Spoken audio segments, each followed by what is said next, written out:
As Make noted, my name is Hillary Mannion, and thank you so much for joining us today to talk about Black histories in the COS at 150 exhibit. As Meg mentioned, this exhibit tells 150 stories through 150 years using 150 objects. These are stories that make our city unique, and it encourages us to examine the past, contemplate the present, and consider what kind of city we want to be in the future. All of these stories joined together with unique individual voices make up one communal history. And from its inception, the community of the Pikes Peak region has included African Americans. Throughout history, their voices and actions have made a difference and continue to resonate today. Black history can be found throughout this new exhibit, and it reinforces that Black history is Colorado Springs history, and Colorado Springs history is Black history. Today, I'm going to share just a selection of the Black history stories with you, and I'm sharing them with you as the archivist of the museum. My job is to collect these histories, preserve them, and share them by encouraging research. I will not share all of the stories in the exhibit, nor will I present every minute detail. But my goal, my hope, is that this presentation will encourage you to visit the museum, see the exhibit at the museum or online, and visit the CSPM archives to learn more through our collections. One common thread through all of these stories is that each of these individuals changed the course of history despite adversity. It is important to recognize that each of them did this in their own way, whether by advocacy, actions, governance, or protest. These individuals left a resounding footprint. So let's get started. So in 1872, Colorado Springs was a lot like other newly found cities in the West.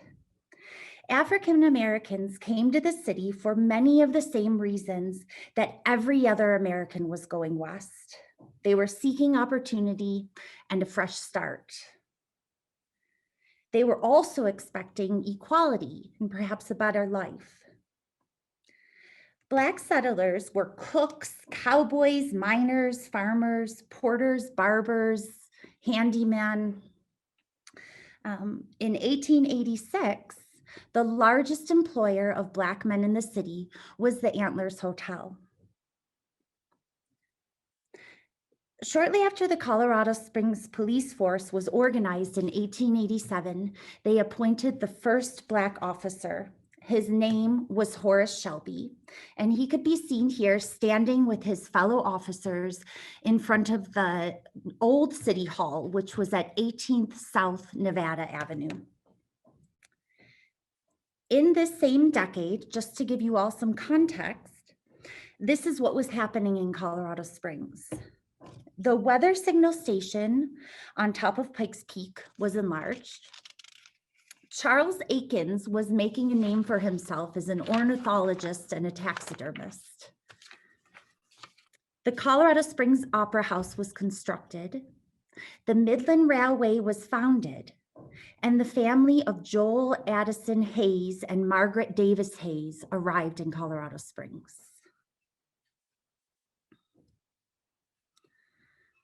Horace Shelby was the only Black officer on the CSPD until Henry Cornell joined the force roughly 5 years later.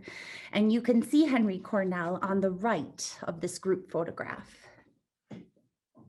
Shelby retired in 1906 after serving on the force for 22 years and at the age of 60.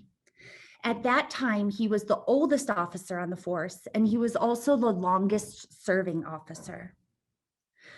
Although City Council considered a resolution to retire Shelby with a pension, recognizing his 22 years of service, there is no evidence that the pension was ever rewarded. Shelby retired to California after he moved to California after he retired. Standards of racial equality had dwindled in Colorado Springs.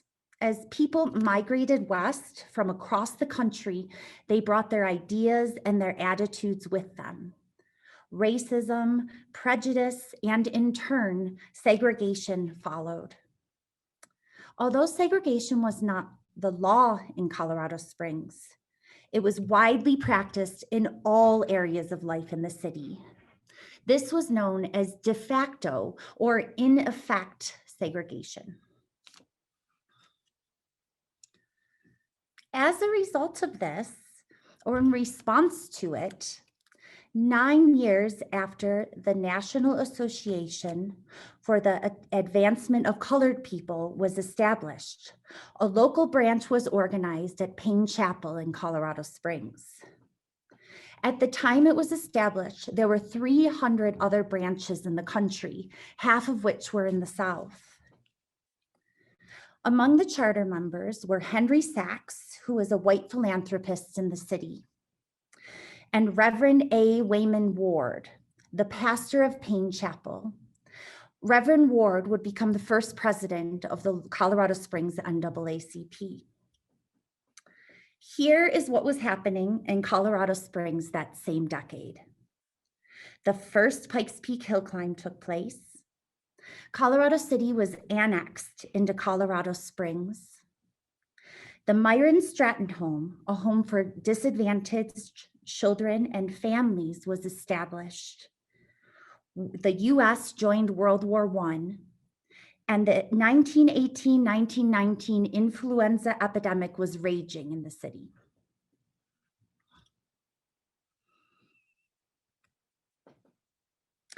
Throughout the 1930s, Charles Banks and Kimball Stroud Goffman strongly led the NAACP to promote political, social, and economic equality in the Pikes Peak region. Public meetings were held at the El Paso County Courthouse, which of course is the current home of the Colorado Springs Pioneers Museum, while many private meetings were held in Charles Banks' home. Both of these broadsides shown here were actually pasted in this scrapbook of city manager George Mosley, his 1947 scrapbook. And of course, you can see here, they were protesting police brutality in 1947, attending the meeting here in our building. And here is their agenda for that year. The centerpiece is the letterhead for the NAACP, showing Charles Banks as the vice president. Banks organized a 1947 campaign for peaceful, nonviolent sit-ins at local businesses that were violating the 1935 Colorado civil rights law. Black people were denied service in restaurants throughout the city in subtle ways. This might mean that the wait staff may appear too busy to serve them, or something they would want to eat wasn't available on the menu.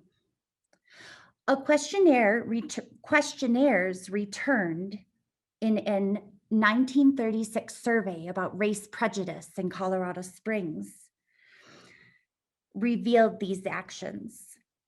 One waitress noted that if they admitted African Americans, it would ruin their good business. The same year of the sit-ins, the NAACP also held several lawsuits to address this discrimination in restaurants in Colorado Springs.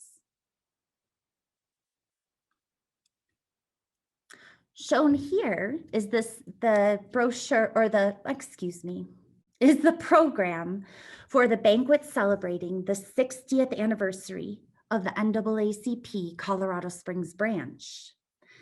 Now in operation for over 100 years, the Colorado Springs NAACP continues to promote their mission of racial justice and economic equality in the Pikes Peak region.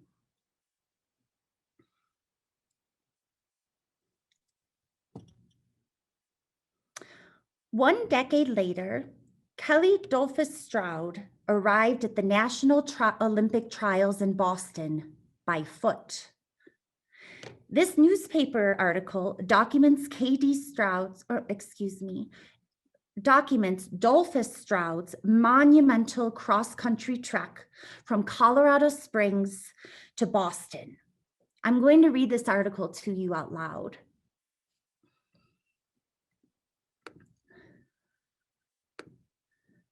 I'm sorry.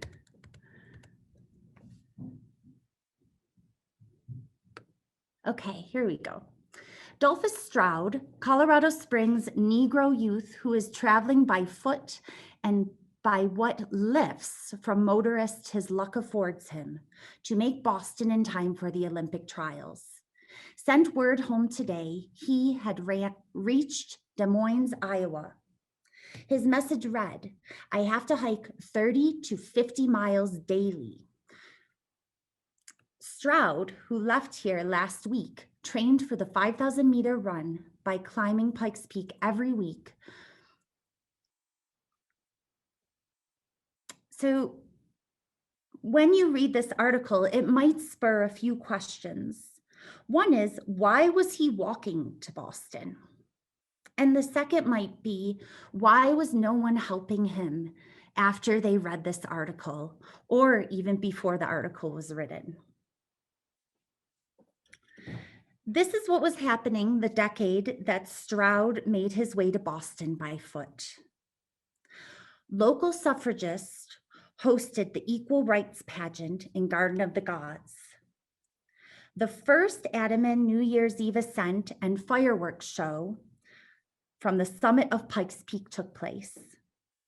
Polo matches were being held at the Broadmoor, and the Ku Klux Klan set across a blaze at the summit of Pikes Peak, while local officials, police, and business owners formed an anti-Klan stance. This is a photograph of Dolphus STROUD with his family at their home on Walnut Street, a near West Side working class and historically Black neighborhood. KD and Lulu STROUD moved to Colorado Springs from Oklahoma in 1910. This was the same year that the Oklahoma State Legislature passed the grandfather clause, which effectively disenfranchised Black men by stipulating that only men whose grandfathers were able to vote were eligible to vote themselves. The STROUDs came to Colorado Springs with visions of equal opportunities. Instead, they found a city with hardened racial attitudes and de facto segregation. STROUD's father, a Baptist preacher, lawyer, and former teacher, found that his job opportunities in the city were limited because of the color of his skin. He took a job loading coal for the Pikeview mine.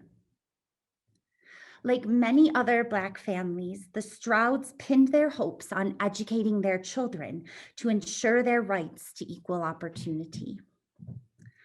Dolphus STROUD was a phenomenal athlete, and he was an exceptional student.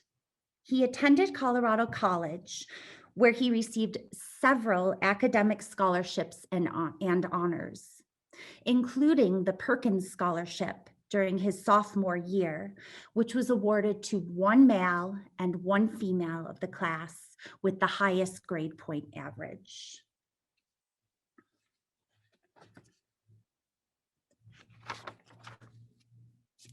STROUD trained on Pikes Peak, imagine that. And on March 5th, 1928, he broke a 25-year-old record by completing a round-trip climb up the mountain in just 3 hours and 10 minutes. In June of that year, he won the 5,000-meter run in the regional track and field trials in Denver. Participants to this competition were told that the winner would receive a stipend for transportation to Boston and other expenses. Stroud won, but he was denied these perks by race officials. Incredibly, this did not stop him from pursuing his dream and sticking to his ambitions.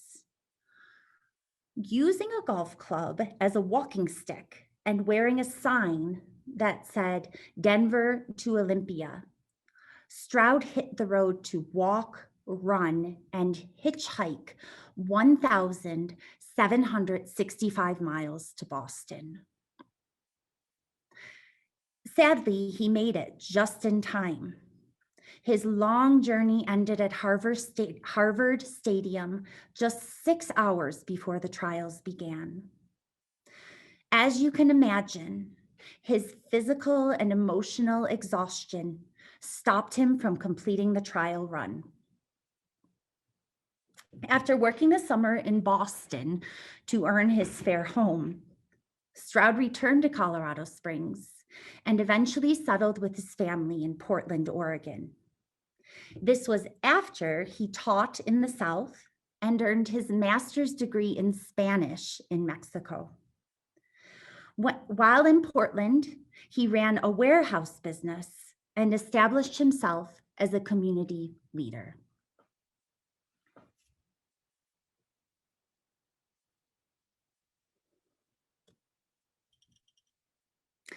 In 1935, the Youth Theater was built on Pikes Peak Avenue, and you can see it here on the right, lit up. It's beautiful, a beautiful theater. It joined several other theaters downtown that sold the same price tickets to all, but only allowed Black people to sit in the balcony or in the back of the main floor seating. In other words, the worst seats in the house. 9 years later, it would become an infamous act of protest against this discrimination, as Juanita Hairston refused to move to the balcony. To set the stage, here are a few things that were happening around the city when the Youth Theater was built and in the years before Hairston took a stand. The Memorial Day flood devastated the city in 1935. The Fine Arts Center was established. New Deal programs took place in the Pikes Peak region. And Henry Sachs, with the help of Lulu and Katie Stroud, established a college scholarship fund for African-American students in Colorado Springs. This is a photograph of Juanita Hairston with her husband. On April 1st, 1944, Juanita Hairston joined her friend and nephew to view a film at the Youth Theater. After purchasing tickets at the standard fare, they chose seats on the main floor. Backed by de facto segregation, a theater usher asked Hairston to move to the balcony. And she rightly refused, on the basis of equal rights and pointing out the sign in the lobby that all seats were the same price. The police were eventually called, and she was forcibly removed from the theater and arrested. This event took place 11 years before Rosa Parks refused to move to the back of the bus. And it demonstrates that local movements in civil rights were happening long before the movement gained national attention.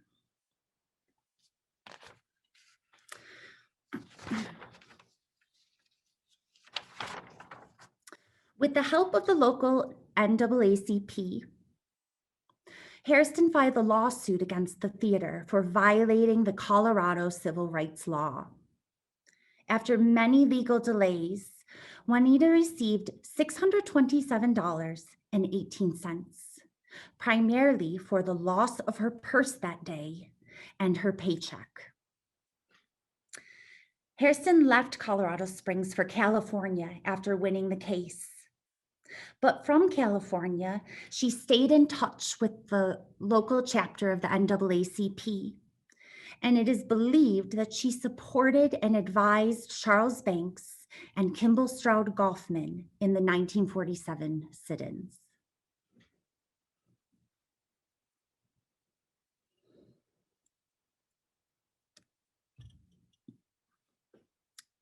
In 1941, while still a student at Colorado Springs High School, Franklin Macon joined the Civil Air Corps. He was one of the original Tuskegee Airmen who served during World War II. He earned his pilot's degree from Tuskegee on October 12, 1944. Black pilots were not allowed to fly for the military at the beginning of World War II. Tuskegee Institute changed that, as combat skills trumped race in the European theater. Tuskegee Airmen earned an incredible reputation for skill and bravery in their fight.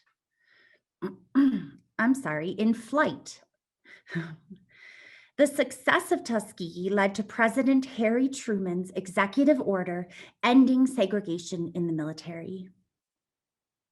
Here's what was happening the decade that Frank Macon joined the Tuskegee Airmen. Camp Carson was built. Fannie Mae Duncan opened Duncan's Cafe, which would grow to include a barbecue, lounge, and the Cotton Club nightclub. And the Brown Bombers, an all-Black baseball team, was formed in Colorado Springs. And as a side note, CSPM completed oral histories with members of the team in 1999. They're available at the CSPM archives.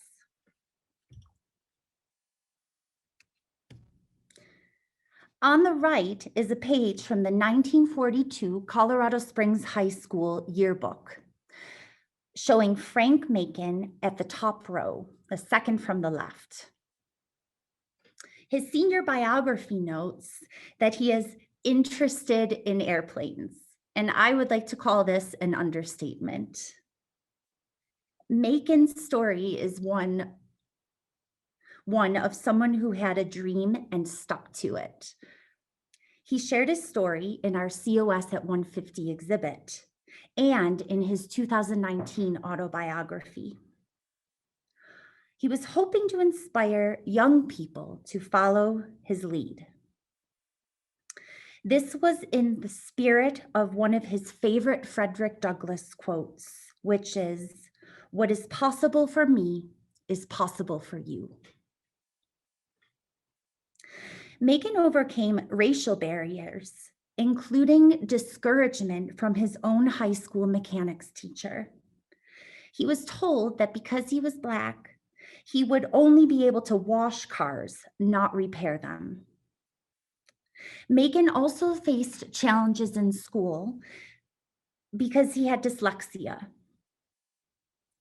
He excelled in mechanics and aircraft design. That all came easily for him. In his autobiography, Macon notes that his first flight was at the age of 4 in 1927. Young Frank was being looked after by his neighbors, whose boyfriends were pilots at Alexander Aircraft. The pilots took the Warden girls flying, and they took young Frank up too. Throughout high school, Frank Macon worked at a local garage, and he would ride his bike to Alexander Aircraft to observe the mechanics, help clean the airplanes, and occasionally gained a flight lesson.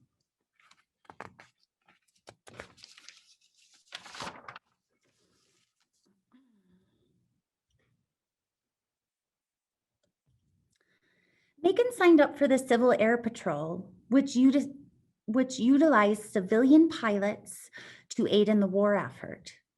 He was trained by Dorothy Smith and Leo Schluth in Colorado Springs, and they suggested that he apply to Tuskegee's flight program. He attended underage he had just turned 18, and he was sent home after a call from his worried mother. But he was not discouraged. He returned to Tuskegee a year later, joining the Army Air Corps. And he proclaimed, "I'm here to fly. You can't send me home this time. I'm in the Army Air Corps." Unfortunately, MACON never entered combat, and he missed graduation. He popped both of his eardrums while in advanced training with a severe cold, and he needed to recover through the end of World War II.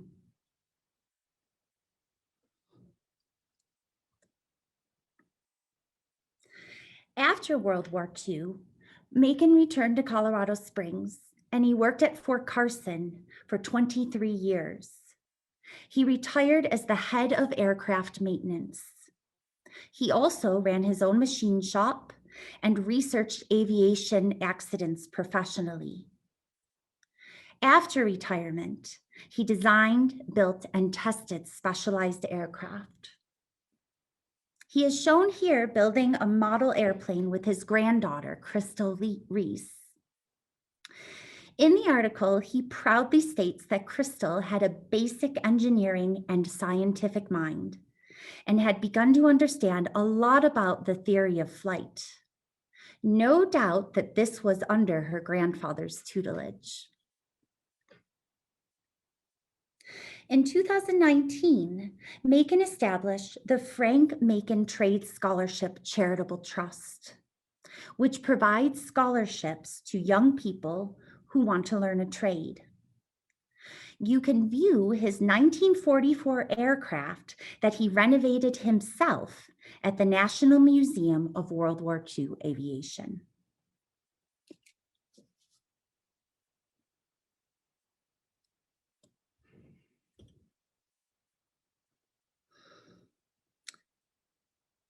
Reverend Dr. Milton E. PROBY arrived in Colorado Springs in 1958 as the new pastor at St. John's Baptist Church. He arrived in a segregated city and he felt its effects. He described it as being much worse than the South. PROBY, who was pastor of St. John's for nearly a half century, was a pillar of the Black community and a leader in the civil rights movement, both locally and nationally. Here's what was happening the decade that PROBY arrived in Colorado Springs. Vernon Grimes invented the beep ball for use by the baseball team at the Colorado Springs School for the Deaf and Blind. Mama Susie Perkins was providing equal housing opportunities in Colorado Springs. 2 new universities opened in the city. Urban renewal was taking hold, and I-25, or rather the Colorado Springs section of I-25, was completed, destroying 75 homes in its wake, including the home on Pine Street where Frank MACON grew up.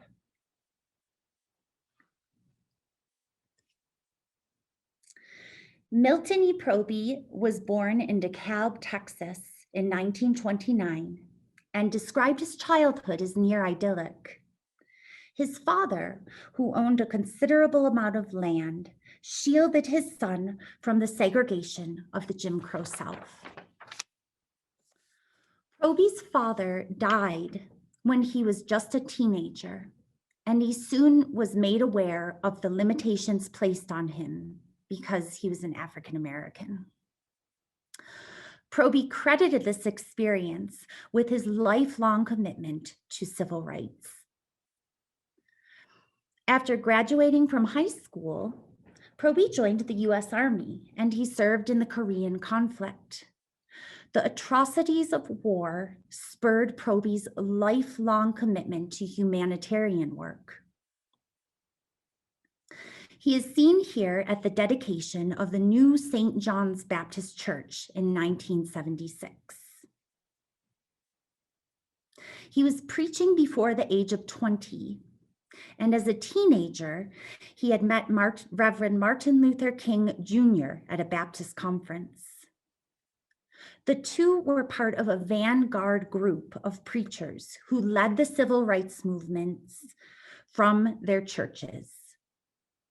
In a 1993 Gazette article, PROBY noted that the only ones who could move the civil rights forward were the churches. Under his leadership, a new church was built in 1976, and health and welfare programs were established, including the St. John's Food Bank, which continues to assist thousands in the Pikes Peak region.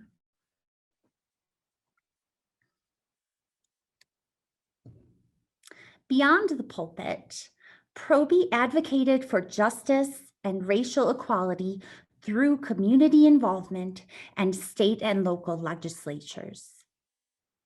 In 1959, he chartered the Human Relations Commission, which still works closely with the city to address issues of civic and racial inequality. In 1963, PROBY participated in the Peaceful March on Washington. That same year, he was appointed by Governor Love as the first chairman of the Colorado Civil Rights Commission. He continued to serve on the commission for over 25 years. In 1982, PROBY proposed renaming Fountain Boulevard after Reverend Dr. Martin Luther King Jr. He met considerable resistance. 16 years later, in 1998, the Martin Luther King Jr. bypass was finally dedicated. Reverend PROBY died in 2005. Nearly a year later, friends, family, and city officials gathered to dedicate Milton E. PROBY Parkway in honor of a man who brought change to the city by advocating for equality, justice, and peace. His is now the first name that those visiting the Pikes Peak region see as they leave the Colorado Springs Airport.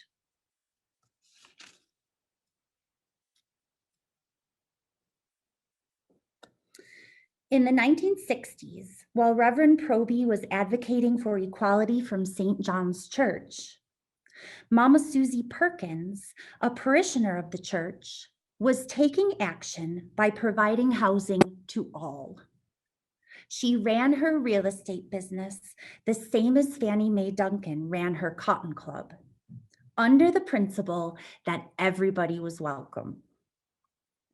Her model of operation is illustrated in this advertisement from the 1956 City Directory. You can see it says clearly, all races and children are welcome.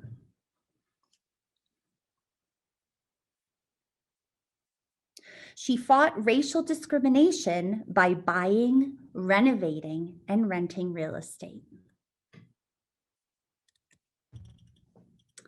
Born in Winona, Mississippi, Susie Perkins was a single mother by the age of 14. She moved to Colorado Springs in 1937 with her son and her mother, who came to the region as a health seeker. She is seen here with her husband in front of their Conejo Street home. At a time when few Black people or women owned their own business, Perkins purchased a truck and started her own trash hauling business. She married William Perkins in 1947, and the two used profits from their hauling business to buy, renovate, and rent homes. They eventually owned 100 units and effectively rented 100 homes to single mothers, Black soldiers from Fort Carson and their families, and mixed race couples. And this was at a time when others refused them under hateful prejudices.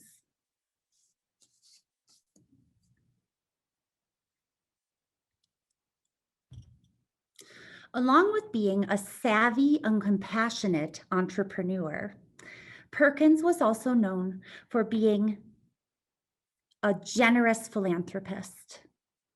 In 1973, the Western States Baptist Conference named her Woman of the Year. She was also a charter member of the Negro Historical Association of Colorado Springs.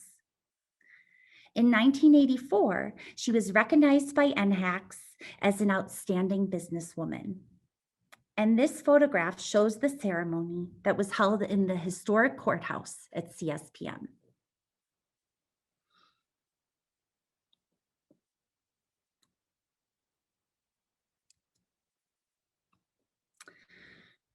The Negro Historical Association of Colorado Springs, or NAACP, was founded in 1981 with the mission to preserve and share local Black history. I would like to share an excerpt from founding member Lulu Pollard's 1996 oral history to tell the story of how NAACP began. And I'm going to ask Meg if you could please play the sound clip. And please, everyone listening, please turn up your speakers just a bit because the clip is a little bit quiet. And one day, John got to talking and he said, Eula Andrews came up and asked me why we didn't have something here to help John Holly know what to do. That he's trying to write this book and he doesn't even have any idea who to contact. And she said, that's a disgrace. And I said, well, it is. And then her sister Charlotte had called me before then and said, Lula, we ought to do away with this Black history, putting up all these people all over every place in Colorado Springs. I haven't had a thing to do with Colorado Springs. So we ought to change it and get rid of all of the, oh, I don't know, you named some of the Black people that they used to put up every like the National George Washington Carver. Yeah, all of that, you know, Booker T. Washington, you start naming them, and this woman who had the Underground Railroad and all of those, yes, all of those. She said, we ought to make it Colorado Springs, and Lula, you do it. And I said, how am I going to do it? She says, well, you just know how to do things, so you do it, you know. And I said, well, no, I said, to change like that, we'd have to have some organization. I said, have you talked to NAACP about changes? And I'm not going to talk to any of them about anything. She said, but you can do it. And so I told John, you know, what Charlotte had said to me. And then he was telling us what Eula said about John Holly not knowing which way to turn because there was nothing wrong here in writing. And so I said, well, maybe we need a historical, something a history group is required here or something. And John said, yes, we need a historical society. And Leonard said, sure, why not? I said, Lula knows how to do it. I said, oh, Lord, here I go again, you know. Here was what was happening in the decade that NAACP was formed. The EPA sued Colorado Springs for water quality violations. The Pikes Peak Center for the Arts was completed. Mary Mashburn founded Imagination Celebration. KRCC became a public radio affiliate, and the Trails and Open Space Coalition was founded.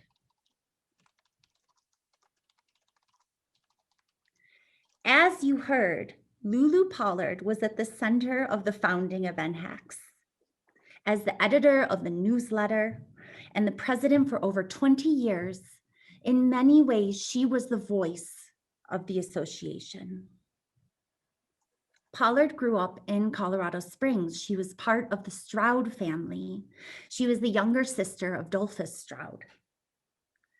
She broke racial barriers throughout her education and her career. In 1951, Pollard was the first Black person to be employed by Fort Carson's personnel office. Near the end of her civil service career, she was the first full-time equal opportunity officer for the Military Traffic Command in Washington, D.C. Along with the founding members of NHACS, including Leonard Pollard and John McDonald, Pollard led the association in the collecting, preserving, and sharing of local Black history. This included publishing yearbooks to share this history, creating exhibits, or speaking in schools. I used NHACS publications to develop this presentation. In 1983, the NHACS exhibit at PPLD was the first to explore and share local Black history of the Pikes Peak region. One of my favorite quotes from Lulu, founded in an NHACS newsletter, is this: NHACS requests that you think of its purpose and needs before throwing away old newspaper clippings, pictures, and other junk about Black people in the Pikes Peak region. Put your throwaways, no matter how insignificant they may seem to you, aside and phone the Pollards, and someone will pick them up. I love this because Pollard was letting people know that their stories were important. In 2005, NHACS merged with the African American Genealogical Society of Colorado Springs, which is still being led by Candace McKnight.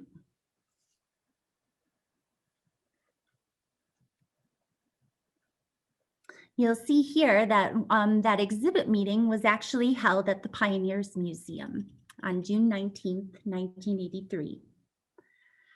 And there's another example of the NHACS publications.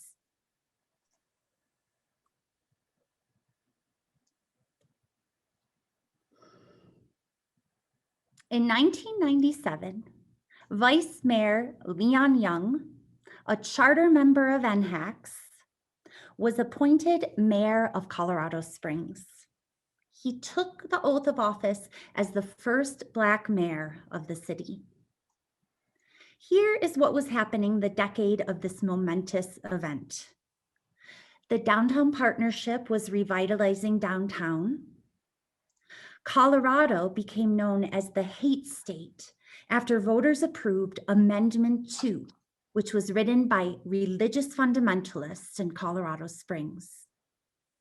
Tom and Amanda Bristol opened their first brewery, and the first edition of the African American Voice, founded by James Tucker, was printed following a long tradition of Black newspapers.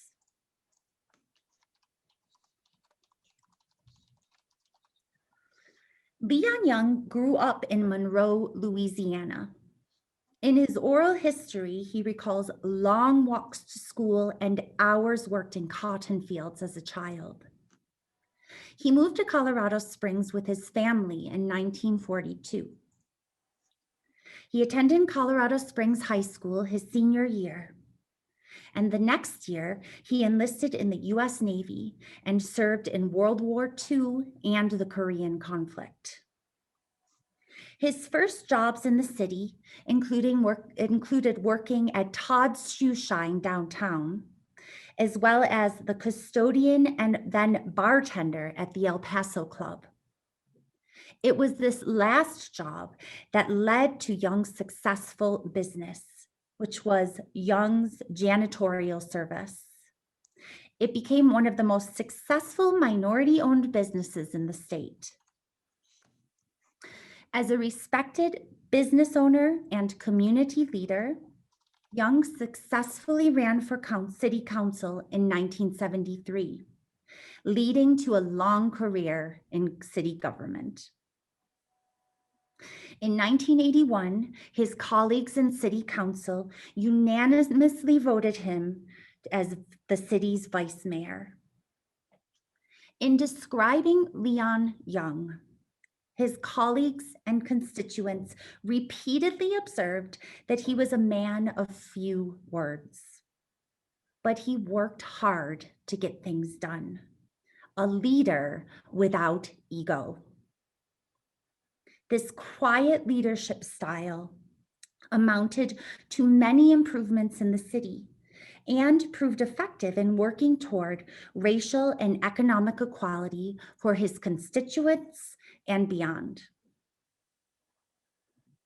Amongst his accomplishments that can still be seen in the city today are neighborhood improvement projects in Hillside, Shooks Run, and Old Colorado City. He was also part of the establishment of the Senior Citizen Center and the Hillside Community Center. 3 months before his term ended, Mayor Bob Isaac symbolically retired. This was in order to make way for Young's appointment to mayor. And this is his oath of office that was signed by Young in 1997. He signed it again as the first Black mayor of the city. Young served as mayor for 3 months, but he chose not to run again. And again, this illustrates that title, prestige, or power were not the purpose of Young's work. He was truly a man of the people, and he continued to serve on city council until his retirement in 2001.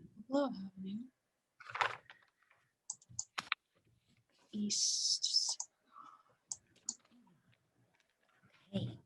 Oh, I missed I should have turned to this slide. This is Leon Young looking over plans for the Shooks Run Improvement Project. And I think it illustrates that he enjoyed his work.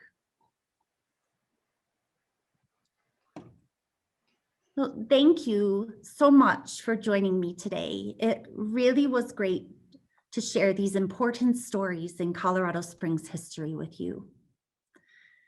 I'm ending my presentation with portraits of the individuals that we celebrated to recognize that the social, economic, and cultural landscape of the city of Colorado Springs was changed by HORACE SHELBY, DOLPHUS STROUD, Juanita Hairston, Franklin MACON, Reverend Dr. Milton E. PROBY, Mama Susie PERKINS, Lulu STROUD, and Mayor Leon Young.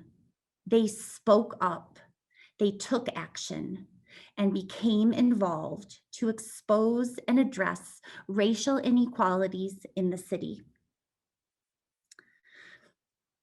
Please visit the COS at 150 exhibit to learn more, or utilize the Black History collections at CSPM, PPLD, or the Black History Museum in the Westside Community Center.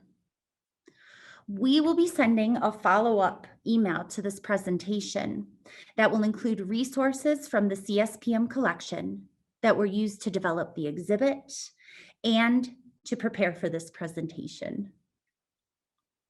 One of these resources, John Stokes Hawley's The Invisible People of the Pikes Peak Region, was recently re-released by the Pikes Peak Library District.